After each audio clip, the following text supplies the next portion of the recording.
18 horas. Notícias de Manaus, Amazonas, Brasil e do mundo. Agora na Mix. Boa noite para você sintonizado em 100,7, dando sequência na programação da Mix, agora com o programa 18 horas. Estamos juntos até as 7 da noite. Eu, Karime Leão e Kennedson Paz. Boa noite, Kennedson. Olá, Karime Leão, muito boa noite para você. Boa noite a todos que acompanham aqui a nossa programação no 18 horas. E, gente, participa do nosso programa mandando aquela mensagem de texto falando como é que tá achando, né, do nosso programa, né, Karime? Interagindo com a gente. Exatamente, interage com a gente, né? Vale também a sua sugestão de assunto, não é, Kennedson? Exatamente, pode mandar aquela mensagem de texto, uma foto, um vídeo, manda tudo pra gente no nosso WhatsApp, que é o 994-887592. E tá valendo também a sua participação para você que nos acompanha ao vivo pela live do YouTube. Manda sua mensagem de texto e segue a gente nas redes sociais. No @18horasnews. Trânsito.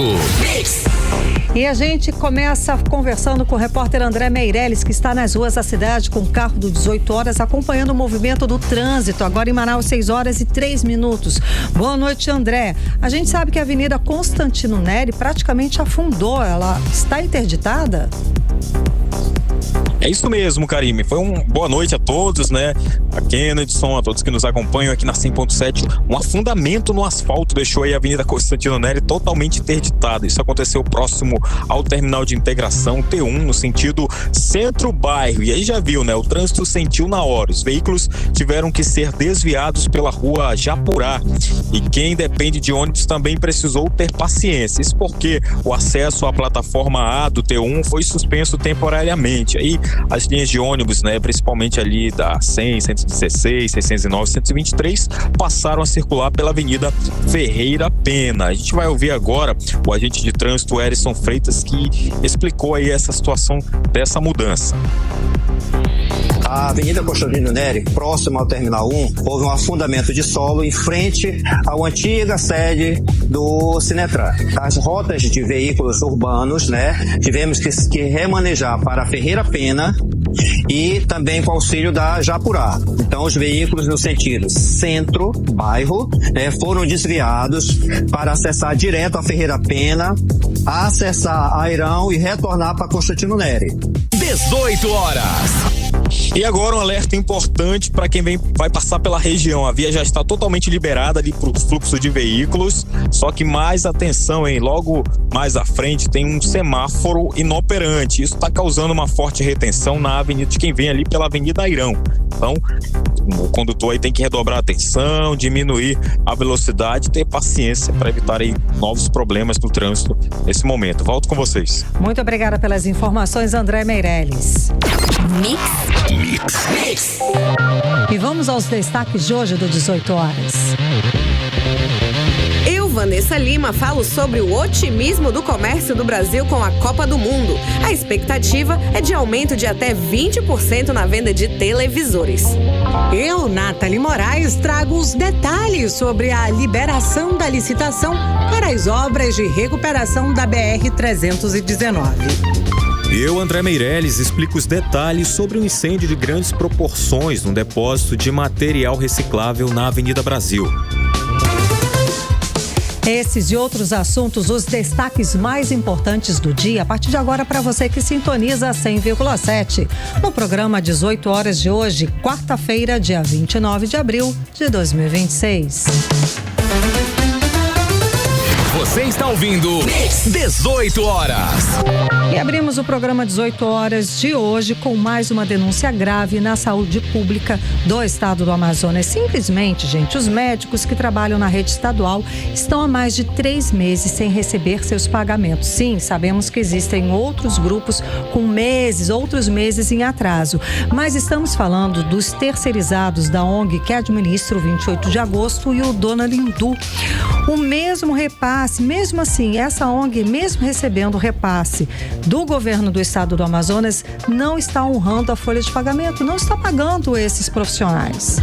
E essa denúncia ela foi levada à tribuna da Assembleia Legislativa pelo deputado estadual Wilker Barreto, foi reforçada pelo presidente do Sindicato dos Médicos, o Mário Viana. A situação ela é classificada como insustentável, um desrespeito grave aos profissionais e um risco direto à população. Claro, né, Kenneth? Imagina, ficar 3 meses sem receber seu salário é inadmissível.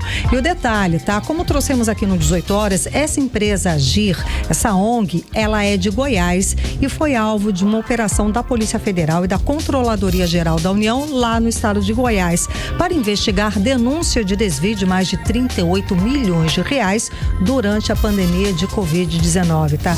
E o que torna tudo ainda mais preocupante, porque o modelo de gestão por organizações sociais é alvo, sim, de investigações, isso em todo o país. E essa organização social, a Agir, que hoje administra unidades como o Hospital 28 de Agosto e o Instituto da Mulher Dona Lindu, ela foi contratada durante a gestão do ex-governador Wilson Lima, o que aumenta a pressão por esclarecimentos. Enquanto isso, Kenneth, enquanto as coisas não são esclarecidas, profissionais relatam atrasos, escalas comprometidas e um clima total, lógico, de insegurança. O Sindicato dos Médicos do Estado do Amazonas denuncia que empresas continuam operando mesmo sem honrar compromissos básicos, que é isso que a gente está falando hoje, que é o pagar o salário de quem trabalha.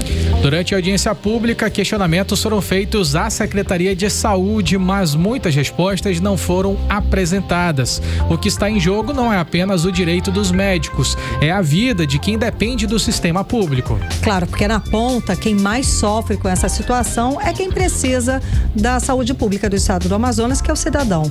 Bom, a cobrança agora é por respostas, investigação e, mais que tudo, soluções imediatas. E quem traz mais detalhes a respeito dessa denúncia pra gente aqui no 18 Horas é a repórter Nathalie Moraes. Nathalie, boa noite, Nathalie. Então, como esses 3 meses de atraso nos pagamentos estão impactando o atendimento nas unidades de saúde e o que dizem os responsáveis, né, os gestores dessa ONG? Boa noite, Nathalie. Muito boa noite para você, Karime, Kenneth e a todos os ouvintes aqui do programa 18 Horas. Karime, né, o deputado estadual Wilker Barreto, que foi quem levou mais uma vez essa denúncia para a tribuna na Assembleia Legislativa, ele participou de uma reunião junto à Secretaria de Saúde do Amazonas. Isso porque o deputado, ele é ele é um dos membros, na verdade, da Comissão de Saúde da Assembleia Legislativa. E ali, durante aquele encontro, né, junto com a secretária Nayara Maksud, o parlamentar chegou a chamar a atenção sobre a entrega dos relatórios obrigatórios por lei que não estão sendo entregues. Só para a gente ter uma ideia, Karime, durante a gestão do ex-governador Wilson Lima, há pelo menos 8 meses, os deputados não recebem sequer um único relatório de prestação de contas para saber como está sendo aplicado e como está sendo gasto o dinheiro da saúde pública no Amazonas. E aí o deputado, inclusive, trouxe essa denúncia à tona. E ali, durante aquele encontro, ele voltou a questionar a atuação da organização social responsável pela gestão do Hospital e Pronto-Socorro 28 de Agosto e Instituto da Mulher, também Dona Lindu. Essa organização social é a Agir. E aí ele falou sobre as inconsistências entre os pagamentos realizados pelo Estado e a situação enfrentada não somente pelos funcionários, mas também enfrentada pelos fornecedores. Segundo o deputado estadual, a organização social Agir já recebeu cerca de 32 milhões de reais só no mês de março. Só que o que acontece? Os médicos do Amazonas, eles denunciaram o Sindicato dos Médicos que eles estão há pelo menos 3 meses sem receber um centavo. Mesmo com a empresa recebendo esse dinheiro, 32 milhões só em março. Só em março. Só para administrar o 28 de agosto e o Instituto da Mulher, Dona Lindu. E esquece o básico, que é um direito trabalhista, que é pagar os profissionais que estão trabalhando para ele. Exatamente. E aí a resposta, inclusive, né, segundo o deputado, ele chegou a questionar ali, ele estava na presença da secretária Nayara Maksud, que é a atual secretária de Saúde do Amazonas, sobre toda essa situação, e ela disse que ela desconhecia sobre essa falta de pagamento desses profissionais. Desconhecia como secretária. A gente fala desse assunto quase que diariamente. E a gente pergunta, o 18 Horas sempre manda e-mail perguntando posicionamento, perguntando quanto que vão resolver a situação. A gente já trouxe aqui situações de 7 meses, 9 meses de profissionais da saúde sem receber salário. Aí Como? Então não recebe os e-mails? Quem recebe o e-mail não passa para a secretária? Como é que é isso? Porque nas o questionamento a gente também faz várias publicações nesse sentido, né? E nós somos veículos de comunicação, mas o órgão competente, que é a Assembleia Legislativa do Estado do Amazonas, denuncia praticamente diariamente sobre esses problemas. Pronto. E é até inconcebível você ouvir uma resposta dessa, né? Que não sabia. O próprio Wilker Barreto, várias vezes, ou já convidou a secretária para prestar esclarecimentos. Ela foi. Só que quando a pessoa convida para prestar esclarecimentos, uma secretária, um secretário de Estado, é claro que explica por quê, que esclarecimento, o que eles estão querendo saber. E tá lá, né? O motivo está lá, falta de pagamento, falta de estrutura, denúncia disso, denúncia daquilo. Porque ele não soube, é muito estranha essa resposta. É difícil até de acreditar, Karime, como eu destaquei aqui logo no início. Durante a gestão do ex-governador Wilson Lima, os nossos deputados, né, os 24 deputados que são as pessoas que nós elegemos para fiscalizar como é gasto, como é aplicado o nosso dinheiro, eles ficaram pelo menos 8 meses sem saber como é que estava sendo aplicado o dinheiro na saúde. E aí, nesse encontro, né, que aconteceu no início dessa semana, a secretária levou os relatórios. Inclusive, só para a gente ter uma ideia, já foram aplicados, né, eles tiveram um gasto, essa organização social, a AGI, de 5,3 bilhões de reais na saúde, entre janeiro e dezembro do ano passado. Isso é 93% do orçamento previsto. Isso só que no estado do Amazonas. Só nessas duas unidades. No 28 de agosto e no Dona Lindu. Exatamente. Tá, só que aí os questionamentos que ficam, né? Como é que gastaram 5,3 bilhões de reais? Cadê os medicamentos? Por que esses... Hoje a gente está denunciando a situação dos médicos, mas os profissionais de radiologia, os maqueiros, continuam sem receber os seus pagamentos. O que está acontecendo? Aonde está sendo aplicado esse dinheiro? Inclusive, o deputado Wilker Barreto também criticou a falta de investimento estrutural dentro da unidade. Porque a gente sabe, lá fora, a gente passa ali na frente do 28, está sendo feita toda uma maquiagem. Tá bonito, né? Mas lá dentro a situação é bastante complicada, é bastante caótica. Inclusive, eu separei um trechinho desse discurso do deputado Wilker Barreto. Vamos conferir.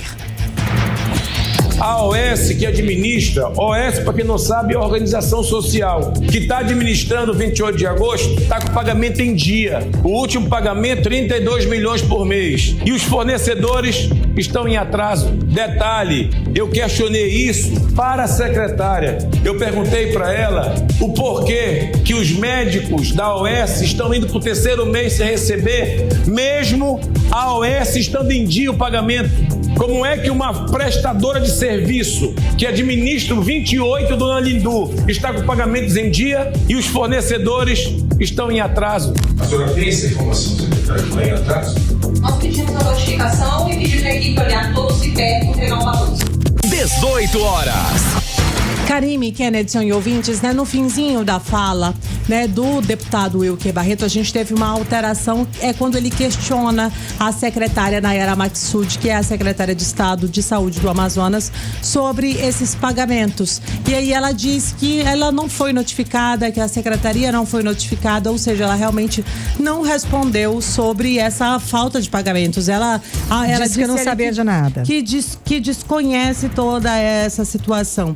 E aí tudo isso ficou ainda mais grave, porque no início, né, da manhã dessa quarta-feira, o presidente do Sindicato dos Médicos, daí eu já falo do médico, né, do Dr. Mário Viana, falou que nesse dia do trabalhador, no próximo dia 1º de maio, os médicos, os profissionais da saúde do Amazonas, na verdade, eles não têm nada a comemorar. Afinal de contas, esses profissionais vêm passando, né, por ano já de atrasos frequentes, em alguns casos meses sem receber pelos seus serviços prestados. Situação essa que, segundo o Sindicato dos Médicos, já chegou a um ponto de estar insustentável. Inclusive, eu separei um trechinho aí da fala do médico Mário Viana para que os nossos ouvintes possam conferir. Vamos ouvir.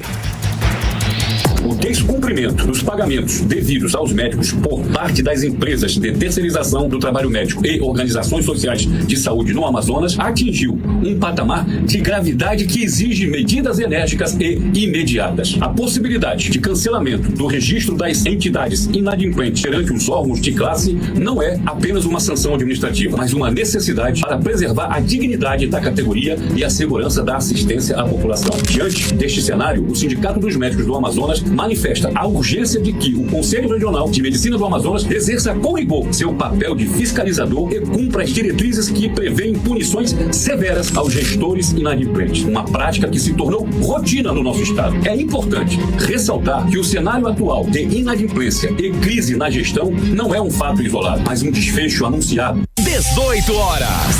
Karime, Kennedy e ouvintes do programa 18 horas, em meio a esse cenário de falta de pagamentos, de falta de insumos, de estrutura precária dentro do Hospital e Pronto-Socorro 28 de agosto e no Instituto da Mulher Dona Lindu, o presidente do Sindicato dos Médicos, o Dr. Mário Viana, cobrou por medidas mais rígidas através dos órgãos fiscalizadores, especialmente do Conselho Regional de Medicina, para que eles possam realmente ir até essas unidades, né, e garantir o pagamento desses profissionais. Afinal de contas, são profissionais que estão ali trabalhando e eles não estão recebendo por isso. Eles não estão sendo pagos. Inclusive, ele cobrou aí que essa organização social, a AGI, ela perca a autorização de continuar atuando aqui do nosso estado. Inclusive, a gente até aqui mesmo no programa 18 horas, a gente chegou a entrevistar o Mário Viana, onde ele trouxe, né, antes mesmo da organização social AGI chegar aqui, a gente fez vários alertas para o governo do estado. Ela já tinha envolvimento com escândalos durante a pandemia de Covid-19, mas mesmo assim, antes mesmo da Polícia Federal ir lá, a gente já alertou. Já existiam essas denúncias, muitas irregularidades. O próprio deputado estadual Wilker Barreto também alertou do perigo de contratar ONGs, especificamente essa ONG de Goiás, porque já haviam muitas denúncias e indícios de irregularidades. Mesmo assim, a gestão do ex-governador Wilson Lima insistiu, pagou aí bilhões de reais para a ONG administrar o Complexo Sul, né, o nome agora. O Complexo Hospitalar da Zona Sul. Da Zona Sul, que é o 28 Dona Lindu. Só que agora é isso que a gente vê. Basicamente, os profissionais que trabalham lá, os médicos, trabalham sem receber salário, gente. E para o sindicato, toda essa situação, essa ausência de resposta efetiva e a permissividade dessas organizações sociais continuarem agindo dentro, né, dessas unidades de saúde, realmente agravam ainda mais a crise aqui no estado, como afirma aí o doutor Mário Viana, ele que é presidente do Sindicato dos Médicos do Amazonas. A permissividade da entrada dessas entidades no sistema de saúde local foi um erro gravíssimo denunciado pelo sindicato, como já dizemos desde o início. Uma vez que a falta de idoneidade administrativa dessas contratadas já sinalizava o desrespeito aos direitos trabalhistas e aos honorários médicos. A regularidade financeira e o respeito aos contratos são condições essenciais para a manutenção do registro de qualquer empresa de saúde. Quando uma instituição falha em remunerar o corpo clínico, ela rompe o equilíbrio ético e operacional exigido para o funcionamento do sistema. O CIMIAN reforça que a fiscalização não deve se limitar a aspectos técnicos, mas deve abranger a garantia de que o médico receba por seu trabalho de forma justa e pontual. A omissão no pagamento configura a infração que deve resultar na suspensão ou na perda do registro da empresa, impedindo assim que gestores que negligenciam direitos básicos e ignoram alertas de integridade continuem operando sob a chancela da legalidade. 18 horas. Karime, Kennedy e ouvintes do programa 18 horas, além de toda essa situação grave da falta de pagamentos aos profissionais médicos, né, só para a gente encerrar, o deputado estadual Wilker Barreto, ali durante o discurso na tribuna, ele também relatou ter recebido diversas denúncias de atraso dos pagamentos dos fornecedores terceirizados, que estariam sem receber desde janeiro, mesmo com a empresa tendo recebido os repasses no mês de março, né? Como a gente falou logo no início aqui, só no mês de março, deixa eu só retornar 2 bilhões, lá. né? Foram mais, que você falou? Foram mais de, cerca de 5,3 bilhões na saúde entre janeiro e dezembro do ano passado. Mas só agora, né, no início do mês de março, eles receberam mais de 2 milhões de reais. E aí até agora não quitaram aí esses pagamentos. E a gente deixa o questionamento no ar, né, Karime? Para onde é que está sendo aplicado esse dinheiro, já que na ponta ninguém vem sentindo? Não, nem na ponta, nem ali na estrutura, porque o que não falta também são denúncias a respeito da forma com que a população consegue encontrar uma unidade de saúde, tanto 28 quanto Dona Lindu, né? A demora, a falta de medicamentos, falta de estruturas, denúncias são constantes. Então, desculpa, foram 32 milhões só em março. 32 bilhões de reais só no mês de março, e essa organização social não conseguiu cumprir o básico, honrar com o básico, que é pagar o salário de quem trabalha para ela. Para onde que está indo esse dinheiro? Qual é a prioridade dessa organização social? Estamos aqui aguardando respostas também, porque a sociedade tem que saber o que está acontecendo com o dinheiro dela. Esses milhões de reais é um dinheiro nosso, é do contribuinte. Estado não tem dinheiro, prefeitura não tem dinheiro. A verba que eles têm é nossa, é verba do cidadão, do contribuinte. Então a gente quer saber o que está sendo feito com esse dinheiro. O que está acontecendo que nem pagar o salário dos profissionais que trabalham para a saúde, essa empresa consegue, essa organização social não consegue honrar, não consegue cumprir. Então é dever sim dar satisfação, é dever da Secretaria de Estado de Saúde dar essa satisfação e mais, da organização social da Agir, dar a satisfação para a sociedade do Estado do Amazonas o que está fazendo com esse dinheiro que não paga o profissional. É vergonhoso, é criminoso, é ridículo, não sei nem o que fala, mas o que é adjetivo. Agora, o que não pode é o profissional trabalhar e no final do mês não receber seu salário. Faz o que com a conta de luz? Faz o que com a conta de água? Como é que coloca a comida na mesa se você trabalha e não recebe seu dinheiro? E aí não pode nem se revoltar, não pode ir para as redes sociais reclamar, porque também pode ser desligado, exonerado, é aí que não vai receber mesmo. Escuta bem a situação, analisa bem esse cenário de como está a saúde pública do estado do Amazonas depois de 8 anos de gestão de Wilson Lima. E é esse resultado, é esse prejuízo que nós estamos aí convivendo, não é, Kennedy Paz? Exatamente, Karime Leão. E, de fato, todos os setores agora vão começar a se movimentar. Você vai ver uma continuidade de manifestações acontecendo. A partir de amanhã começam manifestações dos setores da educação, vai vir os setores também de saúde. E é inacreditável quando tem uma gestora à frente de uma pasta tão importante para o nosso estado do Amazonas, que é a pasta da saúde, alegar desconhecimento. De fato, é algo inacreditável e a população tem que ficar de olho. E principalmente os nossos políticos. E cobrar, sem dúvida alguma. Nathalie Moraes, muito obrigada pelas informações. Você está ouvindo 18 horas. Um incêndio de grandes proporções atingiu o depósito de materiais recicláveis lá no bairro Compensa no fim da manhã desta quarta-feira. Ninguém ficou ferido, pelo menos é a boa notícia, não é, Kennedy? Apesar das chamas terem se espalhado rapidamente por causa da quantidade desse material no depósito. O repórter André Meirelles traz pra gente os detalhes. Boa noite, André. Boa noite. Olha, o fogo começou por volta das 9 da manhã em um depósito de materiais recicláveis na Avenida Brasil. A grande quantidade de material inflamável fez com que as chamas se espalhassem rapidamente, dificultando o combate. Segundo a comandante do Corpo de Bombeiros Militar do Amazonas, Lívia Melo, ao todo, 9 viaturas e 22 militares foram mobilizados. Um drone também foi usado para ajudar no controle do incêndio.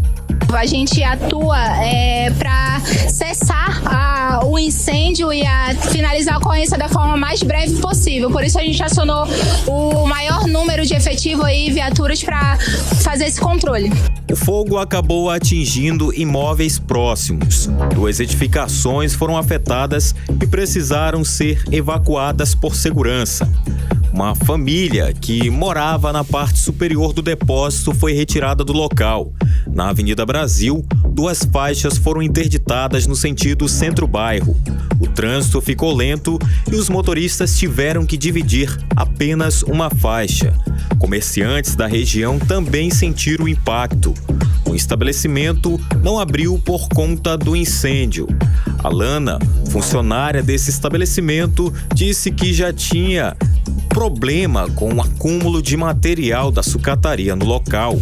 Material de pessoas em situação de rua que fica enchendo de lixo, eles põem uns galpão alto aqui que eles jogam esse lixo dentro, é difícil de passar, é difícil de trafegar, o pessoal do ônibus tem que ir lá pro meio da rua para pegar ônibus, ninguém consegue estacionar, nada daqui é assim aqui. As causas do incêndio ainda são desconhecidas. O diretor de operações, José Mendes, da Defesa Civil de Manaus, disse que um levantamento dos danos foi realizado para avaliar as condições dos imóveis atingidos.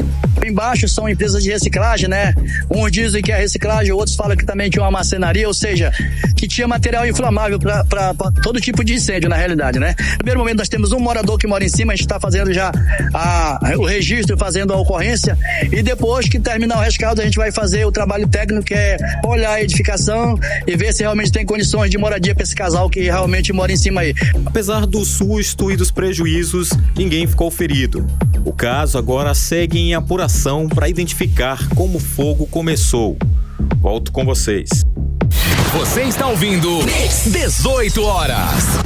Vamos agora mudar de assunto, porque estamos em um ano de Copa do Mundo. Karime Leão já tá com a sua casa pintada já? Eu já tô com meu uniforme, né, verde e amarelo, minha blusinha oficial, já tá o quê? Já tá tudo em cima. Ou não dá nem pra pintar lá na rua de casa, que não pode, senão vai ser multado. É condomínio. Mas vamos lá, gente, já começa agora a aquecer a economia, com certeza. Tem muitos bairros já começando a movimentar, colocando ali um lanche, já pintando organizando, a rua. fica muito bonito. Colocando as bandeirinhas lá em Sim. cima, na rua. Então, a expectativa ela tem sido muito alta, principalmente nesse setor, Karime, que é o setor de venda de televisores, que cresce muito nesse período, entre 15% e 20% em todo o país, e com muita gente de olho nas telas maiores e mais tecnológicas, para não perder nenhum lance, é claro, né? A expectativa é essa, de aumento de venda entre 15% a 20%, para não perder nenhum lance, como você falou, Kenneth. Aqui no Amazonas, é claro, o movimento já é positivo, com o polo industrial de Manaus em alta e o comércio se preparando para a Copa do Mundo. Agora a gente conversa com a repórter Vanessa Lima, ela que tem os detalhes a respeito dessa venda, desse crescimento e da expectativa com a Copa do Mundo. Vanessa, boa noite então. O que o consumidor mais tem procurado e como as lojas estão se organizando para esse período? Boa noite. Muito boa noite para você, Karime, para o Kenneth e para todos os nossos ouvintes. E olha só, o consumidor já dá sinais bem claros do que vem por aí. O foco está totalmente em televisores com telas maiores e melhor qualidade de imagem. E muita gente está aproveitando o momento para trocar aquela TV antiga, né, por modelos mais modernos, principalmente os que têm tecnologia 4, 8K e as Smart TV. Afinal, a ideia é viver a experiência da Copa como se estivesse dentro do estádio. E além disso, cresce bastante a procura por TVs com telas acima de 50 polegadas, porque o público quer conforto, imersão e qualidade na hora de assistir os jogos com a família. Outro ponto forte são os modelos com bom desempenho de som e integração com aplicativos de streaming. Agora, do lado das lojas, o varejo está se antecipando com reforço no estoque, justamente para evitar a falta daqueles modelos mais procurados, que são justamente aqueles que são os mais modernos. O especialista em tecnologia, Marcos Ferreira, comenta que o setor está otimista e que a procura se concentra em modelos que tenham tecnologia e economia. Vamos ouvi-lo. Bem, em 2026 a gente tem uma situação bem vantajosa para estar vendendo televisão aí, que é a Copa do Mundo, né? E justamente com essa Copa do Mundo a gente sempre tenta trazer novidades no setor de televisão, assim como as marcas também tentam sempre trazer novidades em questão de tecnologia, em questão de resolução, né? Esse ano a gente está esperando aí um aumento de vendas aí em televisão por conta da Copa do Mundo, e a gente tem tecnologias que o pessoal sempre está buscando por conta da sua vantagem a longo prazo, né? Seja com uma inteligência artificial, que hoje em dia tem entrado no setor de televisão, no aumento de qualidade de imagem, ou até mesmo na economia de energia. 18 horas. E olha só, o setor varejista também está apostando pesado em promoções e condições facilitadas de pagamento. Sem falar nas ações de marketing que começam bem antes do evento, criando aquela expectativa. Aqui no Amazonas, o cenário também é animador. O polo industrial de Manaus segue produzindo TVs a todo vapor e a projeção é de um aumento de cerca de 10% nas vendas do estado. A doutora em economia, Michele Aracati, reforça que esse aumento pode ser ainda maior dependendo do desempenho da seleção. Vamos ouvir o que ela disse. O aumento previsto de 10% a 15% nas vendas dos equipamentos, ele pode inclusive ser muito maior. Então, com o passar do tempo, se realmente houver um avanço da seleção brasileira em relação aí às partidas, dos jogos da Copa, nós vamos ter ainda mais o aumento nas vendas desses produtos. 18 horas. E na produção, marcas como Samsung, TCL, Sempre Toshiba e Philips aparecem entre os destaques. Então, a Copa não está movimentando só futebol. Ela aquece a economia, impulsiona a tecnologia e transforma a forma como a gente vive cada jogo dentro de casa. E vocês, Karime, Kennedy e ouvintes, já estão se organizando para assistir os jogos? Foi como eu falei, eu já tô com meu uniforme oficial. Agora vai movimentar também, com certeza, a galera de delivery, os restaurantes, lanches, barzinho, com certeza movimenta muito a economia. Ainda mais como a doutora Michele Aracati falou. Quanto mais a gente for passando aí das fases, do desempenho, aí a galera fica, nossa, tô acreditando, aí que aumenta a vontade, aí que aumenta o encontro, a festa, enfim. Vamos seguir otimistas. Eu lembro que até a Croácia tava vendendo muito depois. Depois disso a gente se revoltou aqui, sabia que foi mais de nada, meu. Vamos seguir o baile. Vamos seguir o baile. Vanessa, muito obrigada pelas informações. Você está ouvindo 18 horas. Política. Agora em Manaus, 6 horas e 33 minutos. Vamos seguir com política com Kennedy Paz e Nathalie Moraes. Nathalie, estão deixando a gente sonhar novamente. Foi rápido isso, hein? A Justiça Federal, ela derrubou a decisão que suspendeu a licitação para as obras da BR-319. Então, estamos falando justamente lá do trecho do meio. Tudo isso aconteceu ontem, Parou, a gente vai morrer, a gente vai viver, tudo aconteceu ontem mesmo. Ainda bem que foi rápido. Agora, o senador Eduardo Braga, ontem mesmo, lá por mais 8 da noite, foi às redes sociais, divulgou o vídeo, falando que seguimos fortes aí com a BR. Conta mais detalhes, Nathalie. Boa noite mais uma vez. Boa noite mais uma vez, Karime, Kennedy e a todos que seguem nos acompanhando aqui no programa 18 horas. Realmente estão deixando a gente sonhar, Karime. Ontem foi um dia de emoções muito intensas, Porque assim, foi um dia muito ativo para os nossos senadores do Amazonas, lá no Congresso, e assim, já era quase 8h30 da noite, quando o senador Eduardo Braga veio até as redes sociais afirmar que a decisão que foi proferida nesta terça-feira pela presidente do Tribunal Regional Federal da Primeira Região, a desembargadora Maria do Carmo Cardoso, ela teria ali apresentado um pedido pelo DENIT e pela União, Então o senador já tinha se manifestado mais cedo na Comissão de Assuntos Econômicos e no plenário contra a suspensão da licitação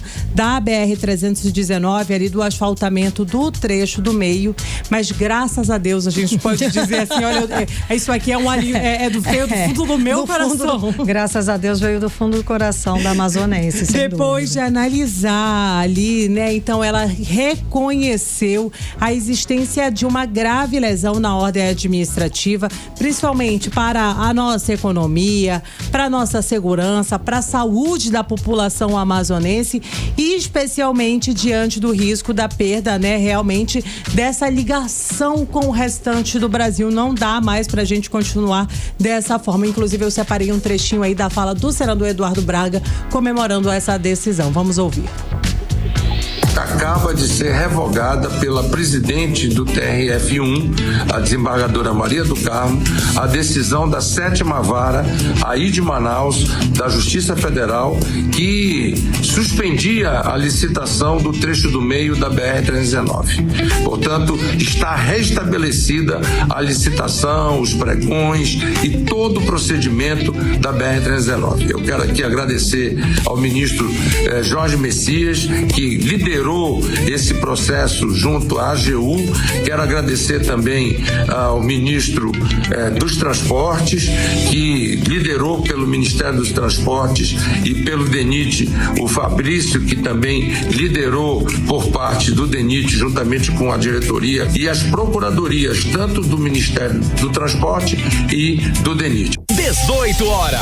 Karime, Kennedy e ouvintes, assim como o senador Eduardo Braga, quem também comemorou foi o senador Omar Aziz, né? Inclusive, mais cedo, ainda nessa terça-feira, a gente até trouxe aqui no 18 horas, e ele falou sobre o embate ali técnico, o respaldo técnico e jurídico para essa interpretação dentro do próprio governo federal, e que o licenciamento ambiental de pavimentação da rodovia segue tudo que está dentro do script ali determinado pelo IBAMA, e que inclusive a juíza, né, que teria tomado essa decisão mais cedo, ela não teria poder para tomar aquela decisão, mas graças a Deus, mais uma vez, essa decisão aí caiu por terra, e os senadores reafirmaram que eles devem seguir aí atuando nas instâncias institucionais para garantir a continuidade aí dessas obras e a integração da nossa Manaus aos restantes do Brasil. O estado do Amazonas com o restante do país tá aí, gente. Vê a importância do seu voto,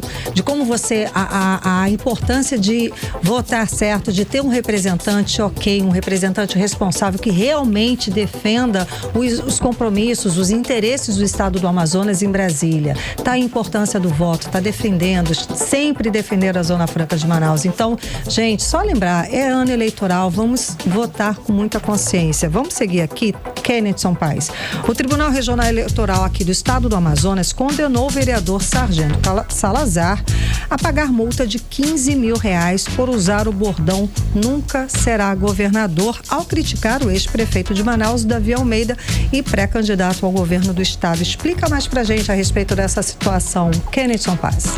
Então, Karime Leão, olha só, esse é um fato que realmente chama muita atenção, uma decisão nova que foi publicada inclusive hoje, dia 29 de abril de 2026. A juíza Ana Gali Marcon, ela que teve essa decisão de condenar nesta quarta-feira o vereador de Manaus, Sargento Salazar, e também o ex-assessor parlamentar dele, que é o Kidson Maia de Souza, pré-candidato a deputado estadual.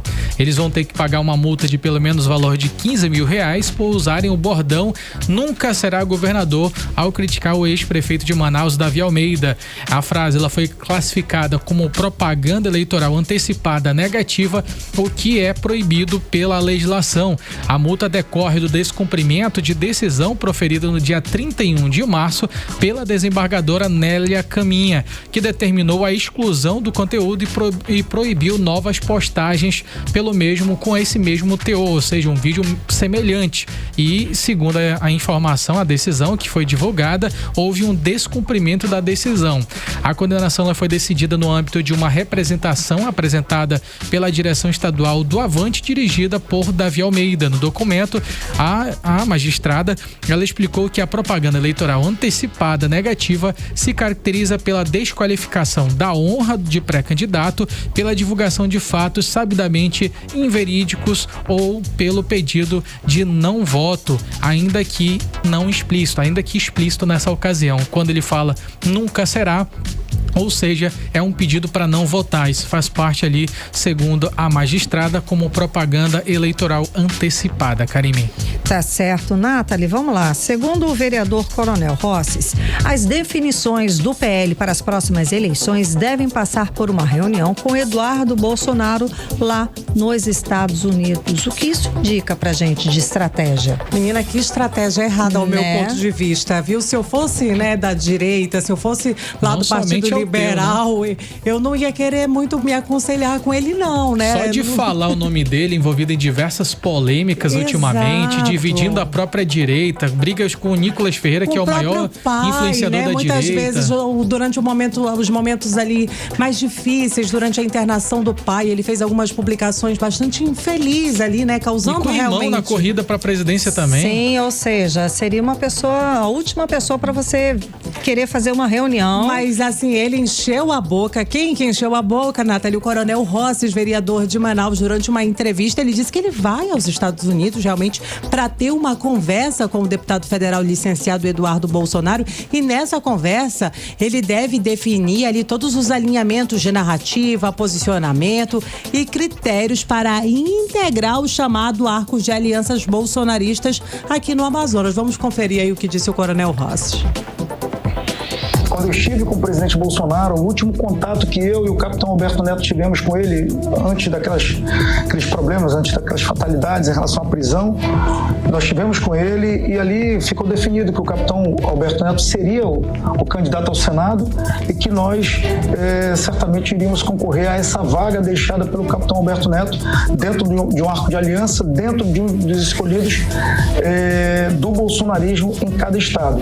Agora mesmo, o Eduardo Bolsonaro, lá dos Estados Unidos também, começou a desenhar esse formato de ter um candidato certo para cada estado e ele vai apoiar esses candidatos. Inclusive, teremos uma reunião pessoal com ele em breve, lá nos Estados Unidos, onde a gente irá fazer esse alinhamento de discurso, alinhamento de narrativas, alinhamento até de posicionamentos para que realmente quem esteja nesse arco de aliança nacional esteja falando a mesma linguagem. 18 horas.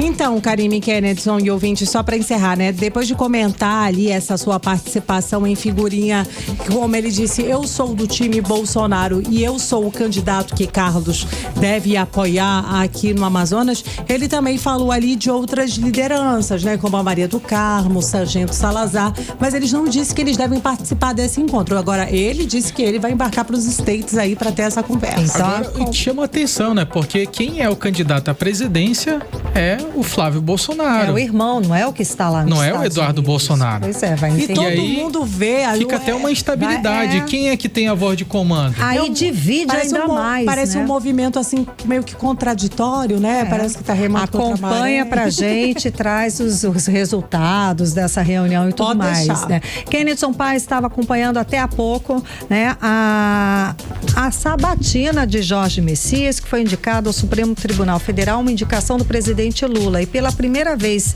desde, eu estava vendo aqui, gente, desde 1894, eles não aceitaram uma indicação do presidente. É isso? Uma indicação? Exatamente, Karime Leão. Olha só, foi uma derrota histórica, com certeza, para o governo Lula. Essa última vez que o Senado tinha rejeitado um nome imposto pelo presidente ao Supremo Tribunal Federal tinha ocorrido há 132 anos, gente. Olha só que decisão. Foi uma decisão muito histórica. Muita gente estava esperando um cenário completamente diferente, pelo menos ao contrário, né? Até a gente aqui, que o Kenneth estava aqui no programa acompanhando, olho no peixe, outro no gato, ele olhou assim, ué, foi rejeitado. Falei, Exatamente, era certo, era dito como certo. Exatamente. Até no início da tarde, quando o Flávio Bolsonaro chegou a questionar Jorge Messias sobre diversos pontos, como o CPMI do INSS, como o caso Master, tentando fazer com que Jorge Messias fizessem declarações em relação à postura do Supremo Tribunal Federal. Só que, lembrando, o Jorge Messias, ele é o advogado-geral da União. Ele está à frente da AGU.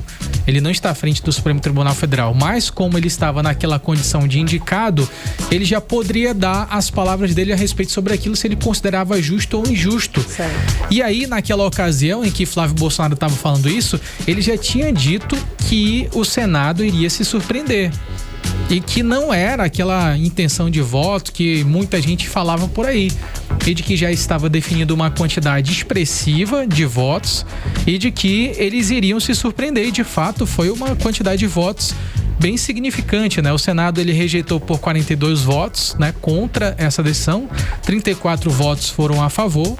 E aí, o que nós temos aqui de informação? Segundo o levantamento da agência do Senado, a última vez que a casa rejeitou tinha sido lá em 1894, né? Foi uma indicação direta do presidente da República. 1894, segundo o presidente do Brasil, ali dos 5 nomes que foram barrados, foi o Barata Ribeiro, o Inocêncio Galvão de Queiroz, o Everton Quadros, o Antônio Seve Navarro, e o Demosthenes da Silva Lobo. Isso acontece porque o processo de escolha do Supremo Tribunal Federal, no começo da República do Brasil, ele ainda era marcado por forte instabilidade institucional.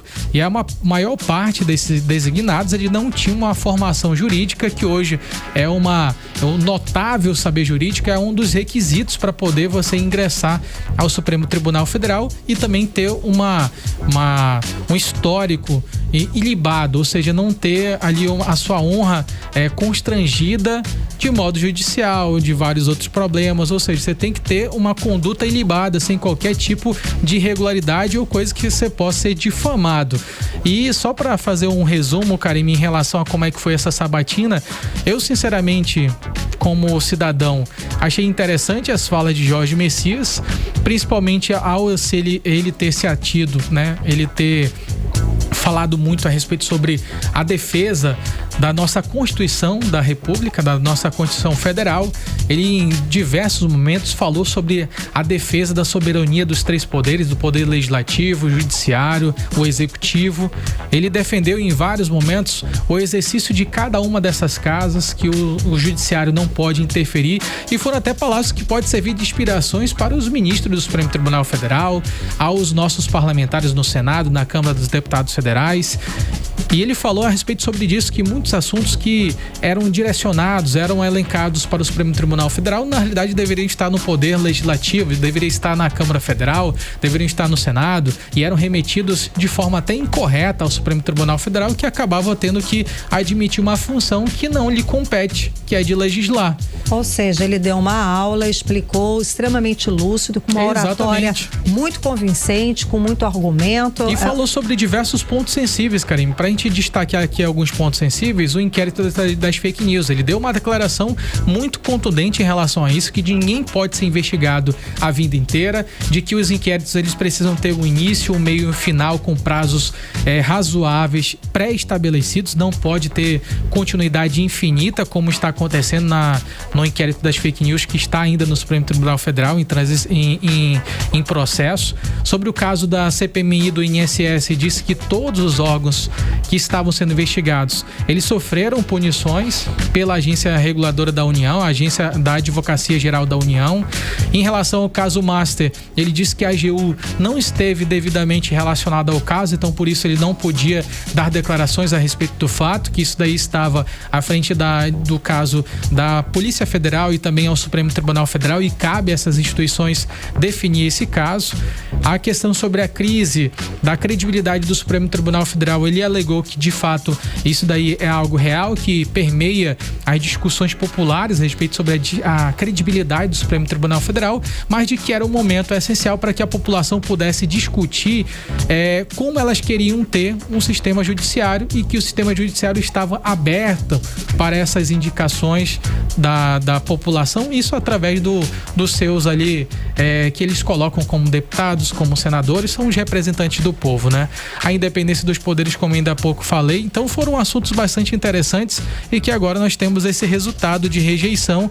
E agora o que acontece é que, se o nome ele foi rejeitado no Senado para poder ocupar essa vaga no Supremo Tribunal Federal, o presidente da República ele deve indicar outro nome para poder ocupar essa mesma vaga, submetendo novamente a aprovação da maioria absoluta no Senado.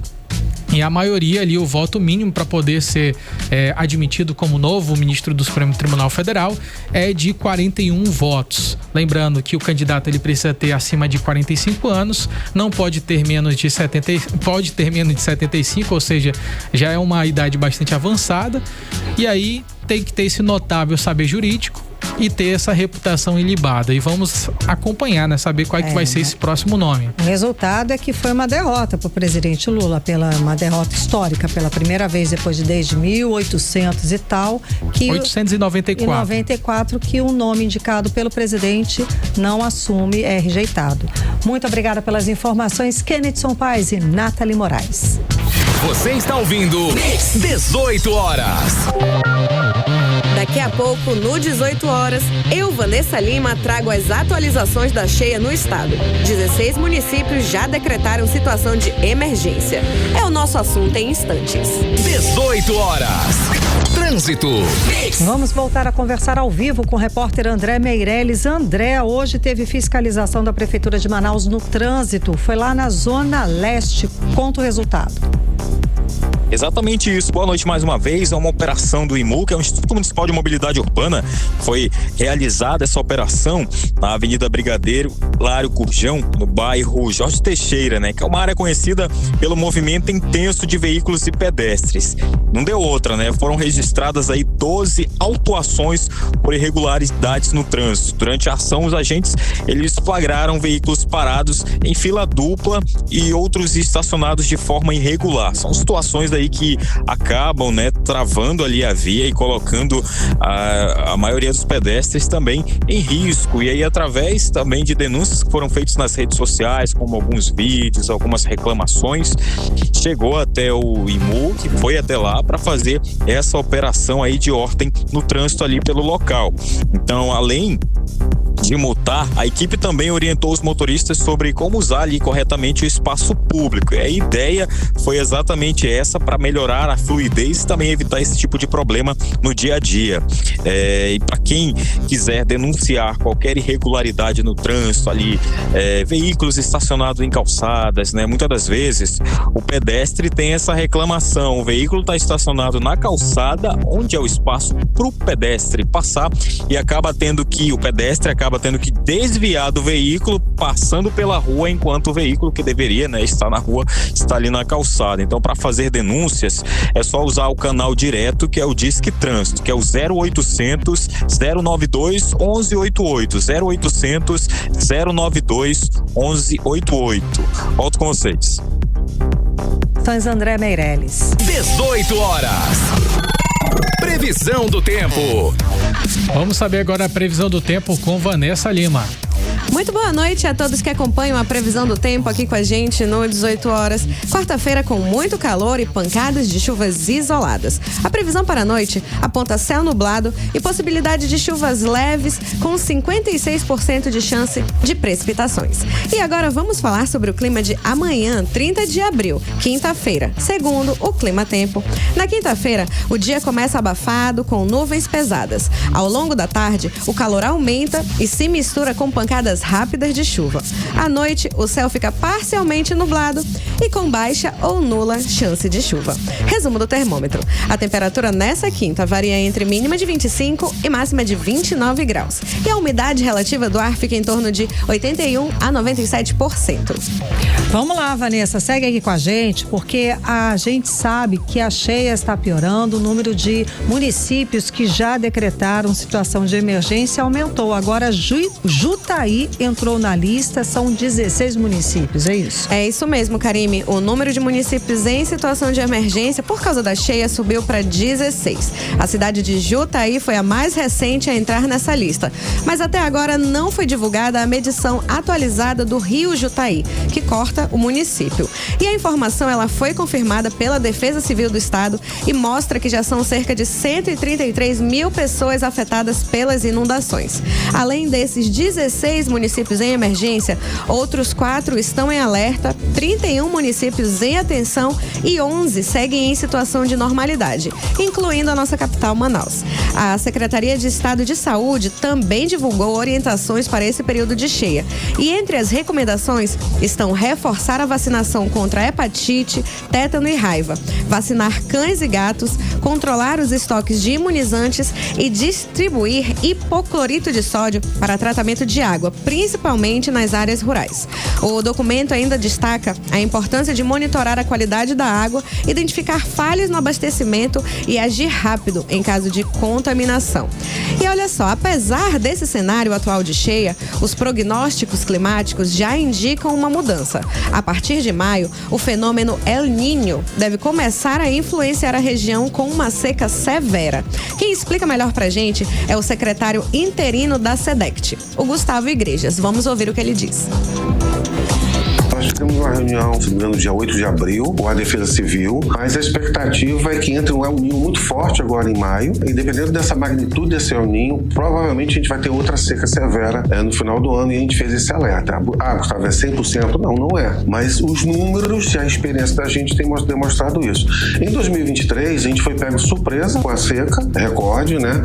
Nós saímos, se não me engano, do Rio Negro, por exemplo, acima de 29 metros, mas entrou um El Ninho muito forte naquele ano, que demorou para sair, teve efeitos até em 2024, que a gente teve uma seca severa de novo, a primeira seca severa seguida em 2 anos de uma série de histórias de mais de 120 anos, e a diferença de 23 para 24 é que 24 a gente estava preparado. E a expectativa de 2026 é que a gente enfrente a seca da maneira como foi em 2024. 18 horas. Ou seja, mesmo a gente sentindo os efeitos dessa cheia, o nosso estado já se prepara para enfrentar um período de seca bem difícil, Karime. Vamos aguardar, vamos nos preparar. Muito obrigada pelas informações, Vanessa Lima. 18 horas. Agora escuta esse caso chocante de violência contra bebê que terminou com pais presos aqui em Manaus. Uma criança de apenas 2 meses, gente, teve fraturas na cabeça e nas costelas depois de sofrer agressões. Segundo a polícia, os próprios pais foi quem agrediram essas crianças. Né, caso chocante, né, Kenneth? São daqueles que revolta todo mundo. Não é pai, não. Não tem condição. Pai e mãe, imagina, como pode? Bom, o bebê, ele deu entrada, Kenneth, em estado grave no hospital com lesões sérias no cérebro. A mãe foi presa em flagrante e o pai foi capturado depois na zona leste de Manaus. O caso está sendo investigado pela Polícia Civil. André Meirelles traz os detalhes. Muito boa noite. Olha, a criança deu entrada em uma unidade de saúde com 4 costelas fraturadas e várias lesões na cabeça. O quadro chocou até mesmo os profissionais de saúde. Então, diante da situação, o hospital acionou a Polícia Militar do Amazonas. E logo depois, o caso foi passado para a Polícia Civil. As investigações ficaram com a Delegacia Especializada em Proteção à Criança e ao Adolescente, a DEPCA. A mãe do bebê foi presa em flagrante ainda dentro do hospital. Segundo a polícia, ela disse que a criança tinha caído da cama, mas essa versão não convenceu. De acordo com o delegado Jefferson Viana, os ferimentos não batem com uma queda acidental. Ela diz que a criança caiu da cama.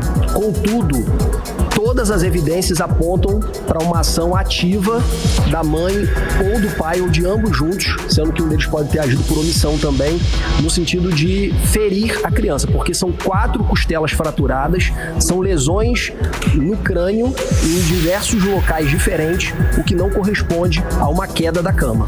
O pai da criança fugiu logo depois de dar entrada no hospital, mas a polícia pediu a prisão preventiva e conseguiu localizar o suspeito.